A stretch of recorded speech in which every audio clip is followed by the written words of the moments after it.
Oui, j'ai l'impression de parler plus que Yannick. Ça vous repose, quelque part. En tout cas, lui, ça lui donne un peu des vacances. Non, mais c'est un plaisir d'être là. C'est un plaisir de partager ce temps avec vous, ce culte avec vous, parce que c'est vrai que lundi, c'est toutes les églises de la région, mais là, c'est l'église de Saint-Malo. Je pense que la plupart n'étaient pas là lundi. Voilà, donc, et on a été bénis lundi, donc l'année prochaine, organisez-vous, mais soyez là. C'était un temps génial. J'aimerais vous parler de prière ce matin. Si tu peux lancer le PPT. J'aimerais vous parler de prière. Comment va votre vie de prière ? Je ne parle pas de la vie de prière de l'Église, je parle de votre vie de prière à vous. Oula. Alors, ceux qui disent ça va très bien, levez la main, elle va vous encourager. Waouh. Non. Ça va bien ? Qui pourrait dire ça va bien ? Ça va pas trop bien. Ça va pas trop bien ? Ah ben, tu peux baisser la main. Elle est très encourageante, elle encourage tout le monde. Alors, ça va pas trop bien. Non, mais voilà. Et ça va pas. Ma vie de prière, c'est pas ça. Je note qu'il y a beaucoup de mains qui ne sont pas levées. Beaucoup de mains se sont pas levées. On sort juste à Cherbourg d'une semaine de jeûne et prière. On a terminé vendredi et on a clôturé ça hier soir par une célébration de louanges. On fait ça 2 fois par an, vous en faites ici aussi, je crois, des semaines de jeûne et prière. Et à chaque fois, on constate, quand on a une semaine de jeûne et prière, il y a du fruit, tout de suite. À chaque fois, il y a des percées, on prie pour ça, il y a des choses qui changent, et puis la vie de prière des chrétiens change. Ça donne une idée de ce qu'on peut vivre quand on prie, et du coup, ça motive les chrétiens à prier. Et du coup, je vais vous parler de ça ce matin, je vais vous parler de la prière. Dans un mois, c'est les vacances. Ouais. Vous priez bien, vous, en vacances ? C'est là où vous priez le plus dans l'année, je suis sûr. Pour beaucoup d'entre nous, c'est compliqué, les vacances. C'est surtout quand on est parti, quand on a... Souvent, on se démobilise. Il y a moins de réunions à l'église, il y a moins de soutien, de cadres qui nous permettent de prier. Et souvent, c'est une pause qui signifie vide. Vacances, ça peut signifier repos, mais ça signifie aussi vide. À nous de faire attention, qu'est-ce qu'on fait du temps qui nous est donné ? Et on est en vacances, c'était pas loin, à côté, à Combourg. Et toutes les matinées, on le consacrait à la prière. La prière, lecture de la parole, tout ça. C'est chouette. Bon. Qu'est-ce qui se passe quand on arrête de prier ? Quand les chrétiens ne prient plus, qu'est-ce qui se passe ? Ou quand ils ne prient pas comme le Seigneur leur demande de faire ? Tu peux mettre l'image suivante. Vous voyez ce que c'est ? C'est une caserne de pompiers en grève. Quand les chrétiens ne prient plus, c'est comme une caserne de pompiers, un centre de secours qui ne fonctionne plus. Vous imaginez ce soir, vous rentrez chez vous, votre maison commence à brûler, vous appelez les pompiers et vous dites « Ah désolé, on est en grève. On ne peut pas, on voudrait avoir 10 € de plus par mois. » Les chrétiens qui ne prient pas, c'est un centre de secours qui se met en grève. Et ça a des conséquences. Des casernes de pompiers fermées, ça signifie des morts, des blessés, des gens qui sont abandonnés, des violences qui ne vont pas être... Plein de choses, plein de conséquences, très rapidement. Imaginez une France sans pompiers, sans service de secours. Arrêter de prier, c'est comme fermer un service d'urgence, c'est comme envoyer tous les pompiers en vacances, c'est comme ici, on est au bord de la mer, à Cherbourg, c'est pareil, il y a des stations de la SNSM tous les 15 km ou 20 km. C'est comme décider de fermer toutes les stations de secours en mer. Qu'est-ce qu'un chrétien sinon un sauveteur en mer ? Quelqu'un qui va vers ceux qui sont en train de se noyer, qui leur saisit la main et qui les emmène à Christ. Un chrétien qui ne prie pas, c'est une station SNSM fermée et des gens qui se noient. Amen ? Pas facile de dire amen à ça. Les moyens du salut sont là, mais ils ne sont plus utilisés. Alors que quand nous prions, qu'est-ce qui se passe ? Les choses bougent. Les blocages tombent. Les chaînes sont brisées. Au nom de Jésus. Quand nous prions, le Seigneur nous montre comment prier. Quand on ne prie pas, on ne sait pas prier. Quand nous prions, le Seigneur nous montre ce que nous devons lui demander. C'est au fur et à mesure qu'on passe du temps dans sa présence, qu'on passe du temps dans la prière, qu'on comprend ce que lui veut. Et je vous le dis également, prier sans savoir ce que Dieu veut, c'est dommage. Parce que prier en son nom, c'est prier selon sa volonté. C'est rien d'autre que ça.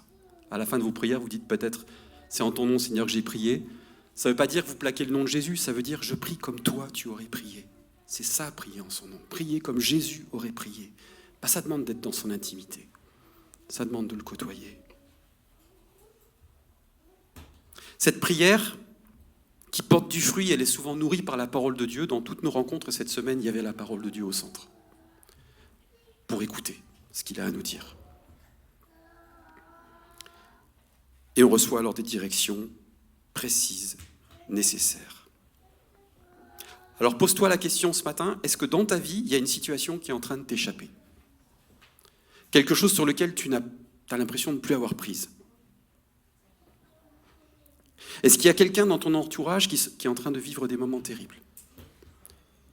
Et tu te sens impuissant. À l'instant où je te parle, est-ce que dans ta tête, quand tu penses à des situations, le mot qui vient, c'est résignation ? J'accepte, c'est comme ça. Tant pis.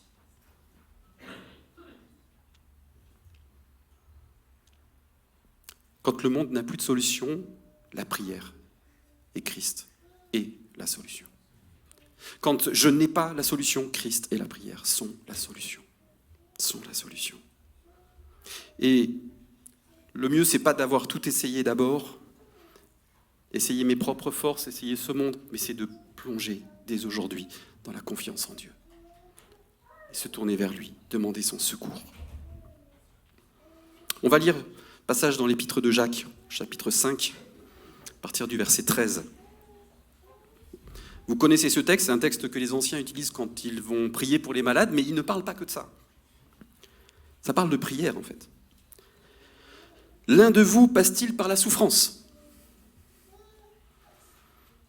Qu'il prie. Un autre est-il dans la joie ? Qu'il chante des cantiques.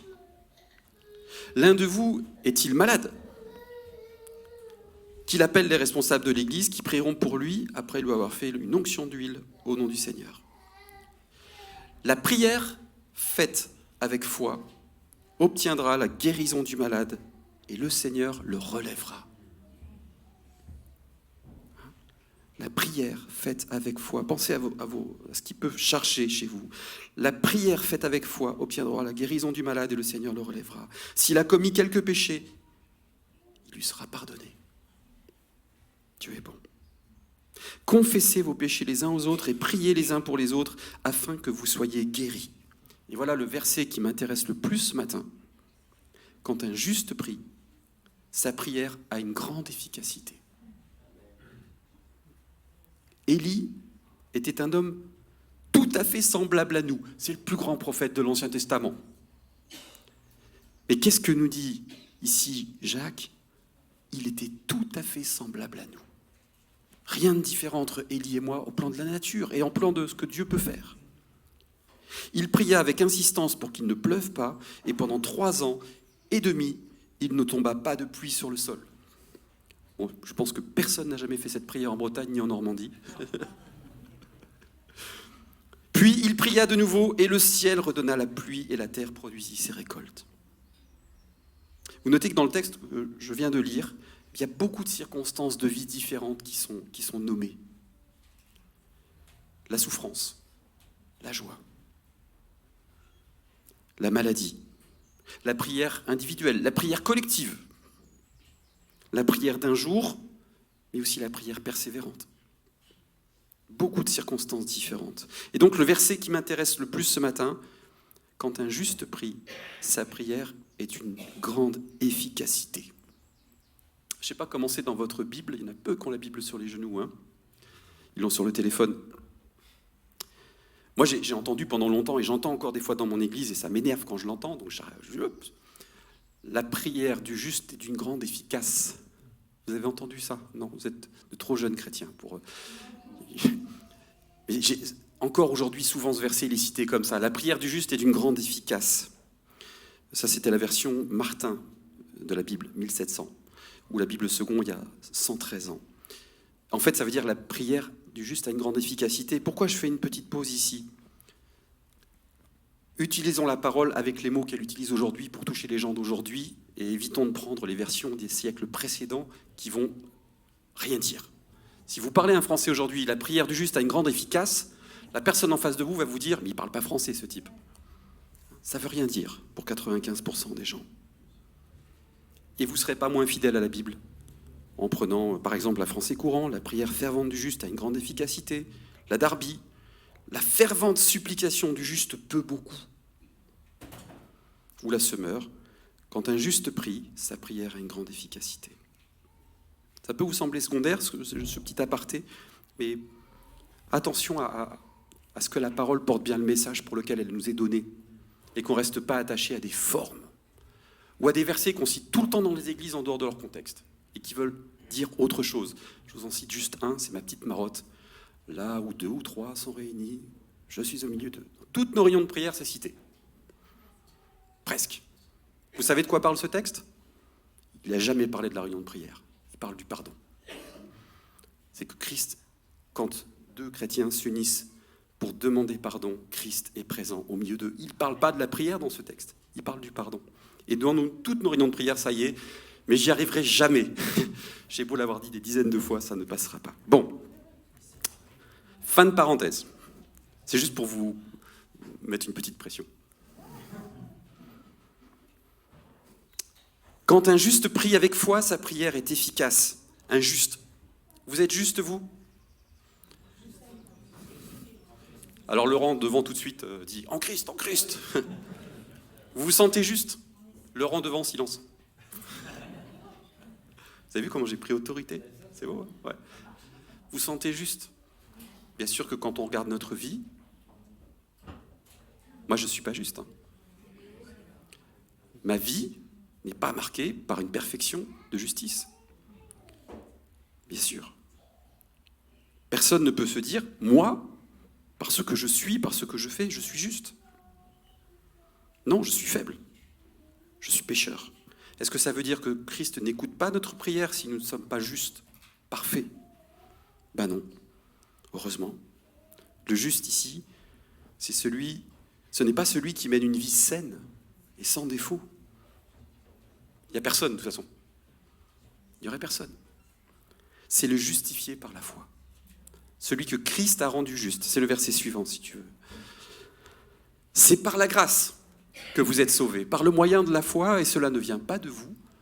C'est le don de Dieu, non pas sur la base des œuvres, afin que personne ne se glorifie. Éphésiens 2, 8 à 9. Qui est juste ici? Moi, je le suis. Ma vie, elle n'est pas juste. Mais Christ en moi a produit la justice et m'a donné la justice. Et donc, je veux vraiment vous dire ce matin, si votre vie n'est pas parfaite, mais que vous savez que Jésus est votre Seigneur et votre Sauveur, vous êtes juste. Vous avez accès à Dieu par la prière. Il vous entend, et plus, il attend de vous entendre. Il veut vous entendre lui parler. C'est celui qui a reçu le pardon de Jésus à la croix, qui est devenu une nouvelle créature. Et puis qui s'efforce quand même de lui ressembler à Jésus. Il ne s'agit pas de vivre cette justice seulement comme ça, et après je continue ma vie de patachon. Non, c'est aussi de ressembler au Seigneur.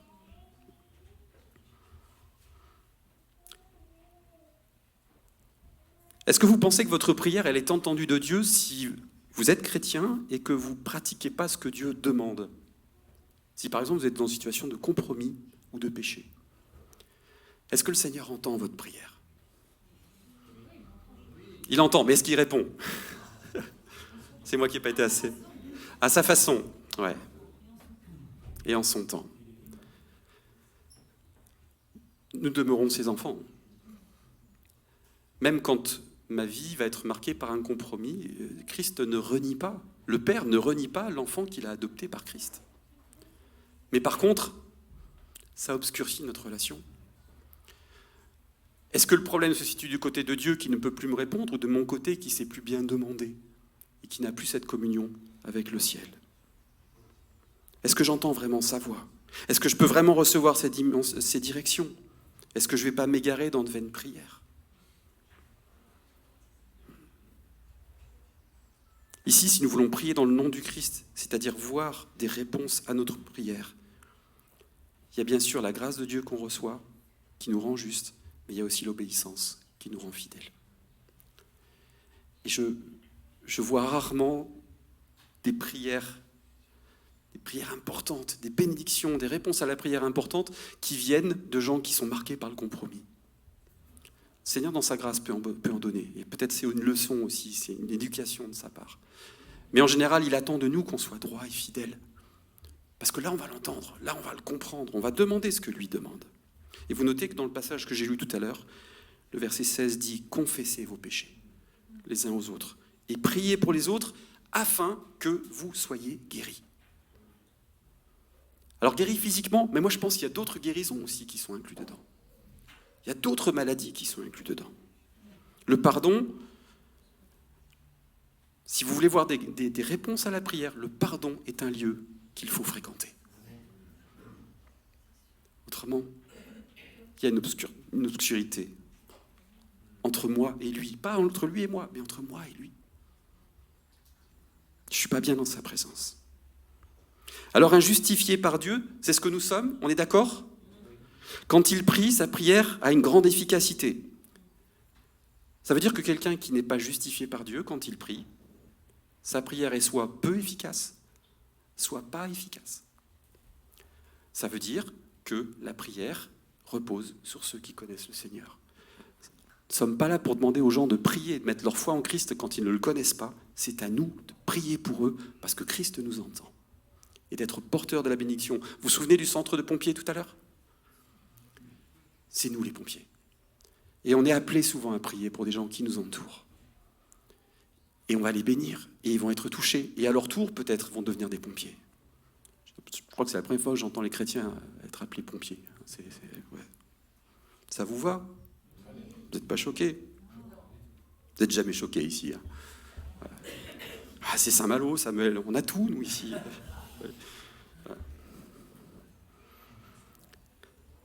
Pourquoi, quand le juste prie, il est entendu de Dieu? Parce que Jésus le connaît, parce que nous le connaissons, parce qu'il est avec nous, parce qu'il désire qu'on soit dans la prière, parce que le juste va pas d'abord prier tout le temps pour lui, mais va prier pour bénir ceux qui l'entourent. Le juste, quand il joue au loto, il ne demande pas à Dieu de bénir sa grille de loto. Il ne joue pas au loto. Il n'aura pas... Vous voyez, ça, c'est le genre de prière que ceux qui ne connaissent pas le Christ peuvent faire. C'est quelque part, c'est de demander à Dieu de bénir le compromis. Quand on est en Christ, on sait que ce n'est pas quelque chose qu'il nous demande. J'espère qu'il n'y en a pas plein qui jouent au loto dans l'église. Et voilà. Vous apportez tout ça à l'offrande la semaine prochaine. Pas le résultat, hein, plutôt que d'acheter des grilles. Un jour, j'avais une mamie, quand j'étais pasteur à Perpignan, qui me disait, elle jouait au loto. Elle n'arrivait pas à s'en empêcher. Elle me dit un jour, Samuel, tu sais, si je gagne, je donne la moitié à l'église. Et ça, c'est de la corruption, ça. Elle était italienne d'origine. Hein. Elle n'a jamais gagné. Cette semaine, on s'est retrouvés un moment, on était une demi-douzaine à prier, c'est l'image suivante.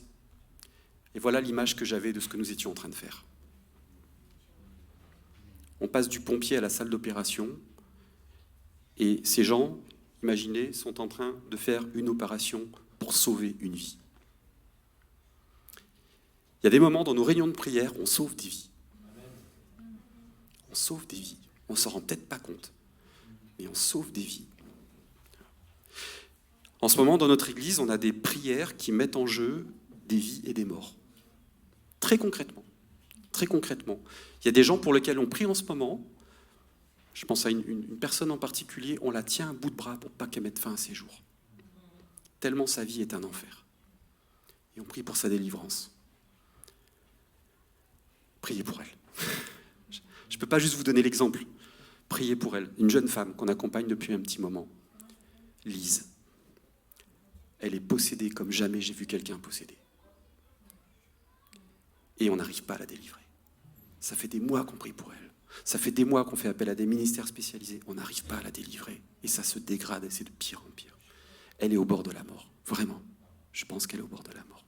Mais hier soir, dans notre soirée de louange, elle proclamait « J'entends les chaînes tomber. » Seigneur, bénis, bénis, bénis. Quand on prie, c'est ça qu'on fait, les amis. On sauve des vies. On sauve des vies. Quand on priait l'autre jour, je disais, c'est le SAMU spirituel. Bon, je m'appelle Samuel, c'est facile. Mais c'est un service de sauvetage en plein travail. Si je ne prie pas, si tu ne pries pas pour les gens qui te sont confiés, tu les abandonnes à leur sort. Sans la protection de Dieu, en particulier ceux qui ne sont pas chrétiens, ils nous sont confiés, c'est notre fardeau. Si tu ne pries pas pour eux, tu les abandonnes. Je ne veux pas vous culpabiliser. Mais s'il faut vous culpabiliser pour que ça porte du fruit, faisons-le. Quand nous prions, ça fait une différence pour ceux pour lesquels nous intercédons.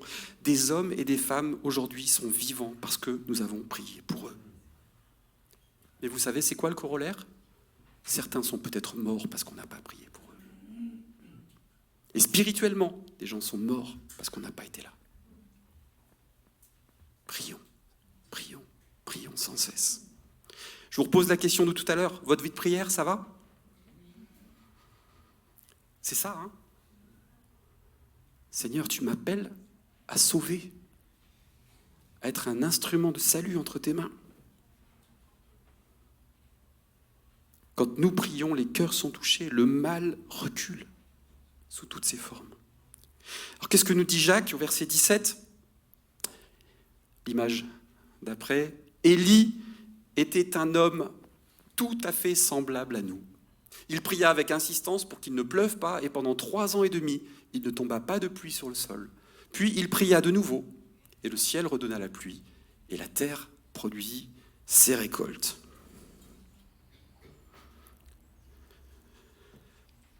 Moi, je ne me sens pas Élie.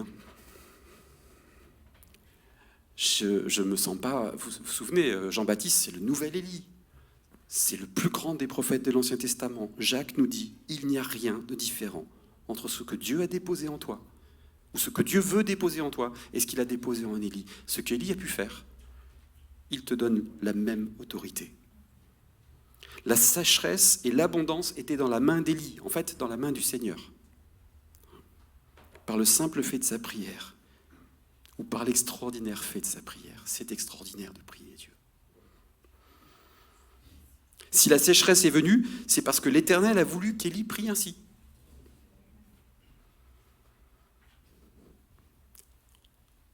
La sécheresse.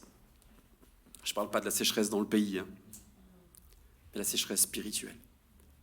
La sécheresse dans notre cœur parfois. La sécheresse dans ceux qui nous entourent.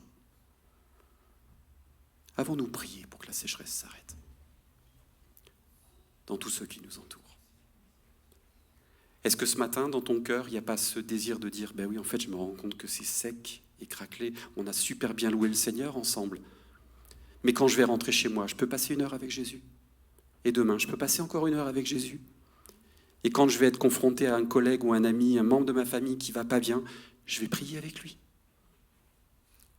Je vais lui faire toucher qu'il y a une source d'eau vive qui peut mettre fin à sa sécheresse. Peut-être que les sécheresses que nous connaissons viennent tout simplement du fait que nous ne passons pas le temps que nous devons avec le Seigneur. Il a plus à nous donner dans sa présence. Et je le dis d'abord pour moi. Franchement, je le dis pour moi. Moi, ça me fait des bien les semaines de jeûne et prière, ça me cadre. Ça me discipline. Et je pense comme vous, j'ai besoin de discipline.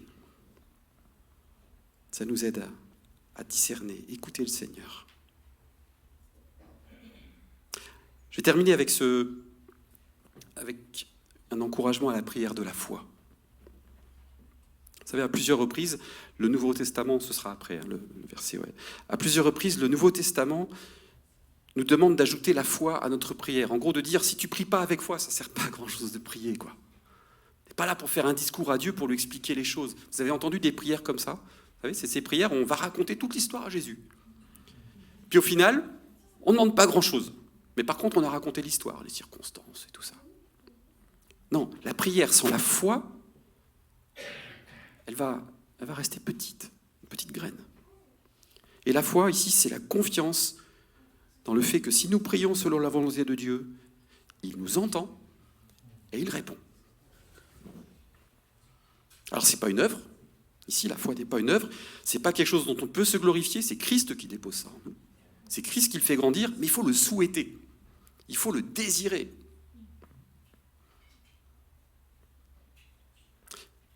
Si nous savons qu'il nous écoute, quelle que soit la chose que nous lui demandons, nous savons que nous possédons la chose que nous lui avons demandée. Vous le vivez, ça? Tout le temps? Je crois qu'on ne sait pas l'écouter, à la base. Je pense qu'on a un problème pour écouter Dieu. Parce que ce que nous dit la parole est la vérité. Il nous dit, si on demande quelque chose, il répond. Mais avons-nous demandé ce que lui voulait demander qu'on demande? C'est ça la question. C'est toujours, est-ce que j'ai demandé ma volonté ou ta volonté? Que ma volonté soit faite sur la terre comme au ciel. Oups, je me suis trompé quelque part. Ta volonté, Seigneur. Tout ce que vous demanderez en priant, croyez que vous l'avez reçu et vous le verrez s'accomplir. Donc Jean, d'un côté, Jésus, de l'autre, nous disent, faites confiance à Dieu.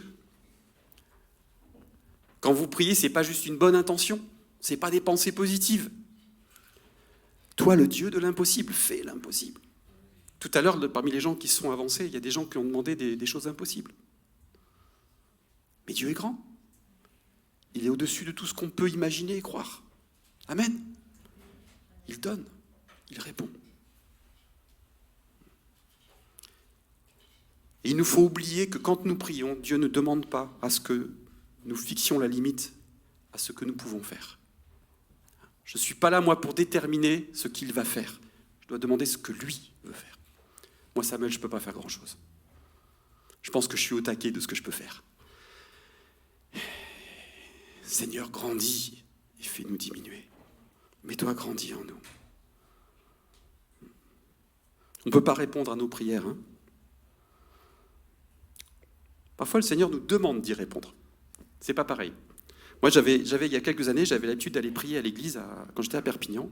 Et je passais 1 heure en prière. Alors, si je veux avoir une prière dynamique, il faut que je sois debout, il faut que je marche.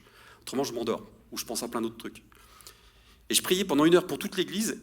Et puis régulièrement, j'allais à mon agenda, parce qu'à chaque fois, Seigneur, bénis un tel. Ouais, mais si tu allais le voir aussi.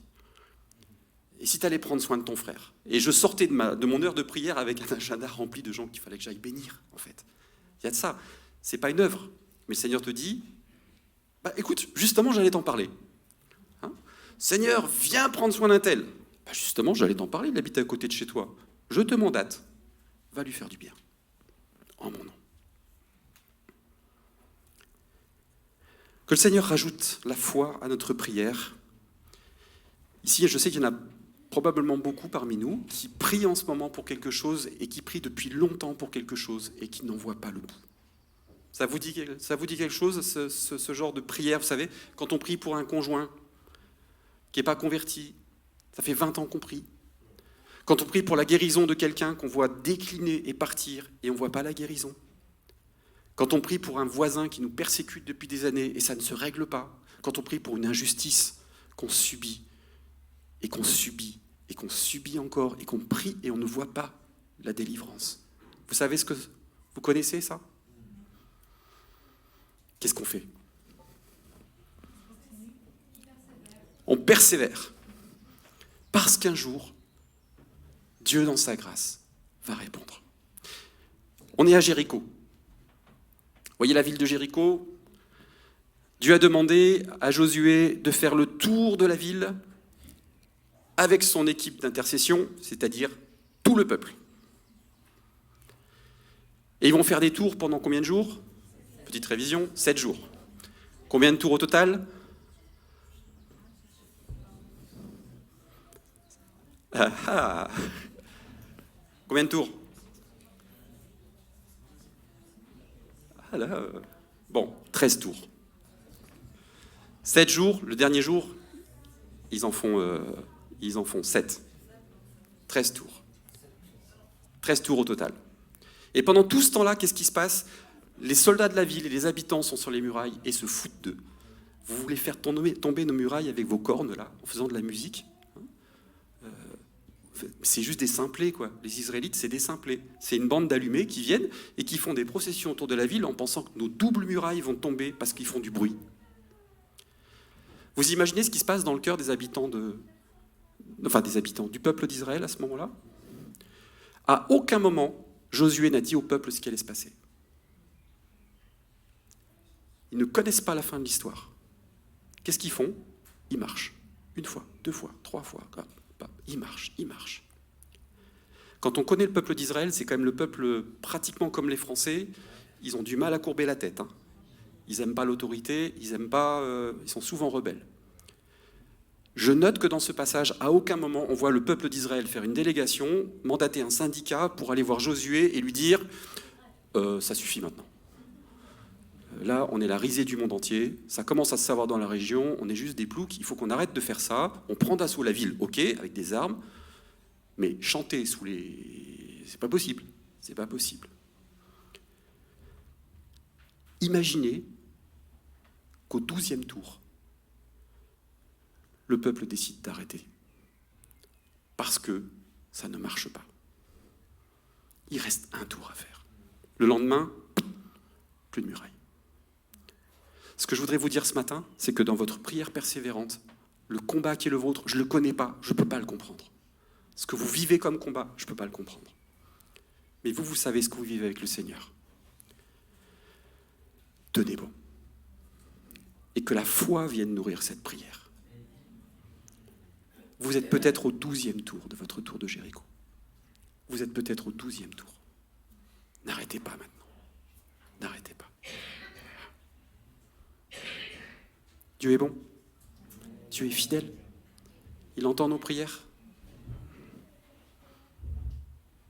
Heureux celui que tu choisis, psaume 66, et que tu fais approcher de toi pour qu'il habite dans tes parvis. Nous nous rassasierons des biens de ta maison, de la sainteté de ton temple. Dans ta justice, tu nous réponds par des prodiges, Dieu de notre salut. On le dit ensemble, ça ? Dans ta justice, tu nous réponds par des prodiges, Dieu de notre salut. On va prier ensemble, afin que ce Dieu qui répondait à David par des prodiges soit le même qui réponde par la foi aussi, en donnant des prodiges. Je prie, Seigneur, pour que mes frères et sœurs qui sont là ce matin soient debout dans la prière.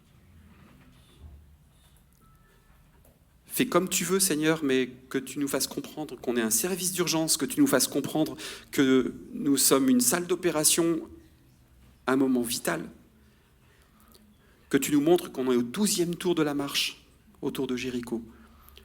Mais permets que cette église soit une église brillante et bénissante. Et qu'ainsi, les habitants de cette ville, les habitants de ce quartier, vos voisins, vos collègues, voient que Christ est vivant et qu'il agit aujourd'hui. Je veux vraiment vous bénir les uns et les autres. Je sais que c'est un combat à la prière. Je peux prêcher sur ce sujet aujourd'hui et quelqu'un peut venir le mois prochain dire la même chose et vous en aurez autant besoin. Mais Seigneur, viens donner de la fidélité. Viens affermir ta présence dans cette intercession que tu nous as confiée. Et qu'ainsi, on voit les murailles tomber. On voit Jéricho s'ouvrir et être conquise au nom du Christ. Que le Seigneur vous bénisse. Que le Seigneur réponde à votre prière, mais que vous soyez fortifiés dans sa présence et fidèles dans l'intercession. Au nom de Jésus. Amen.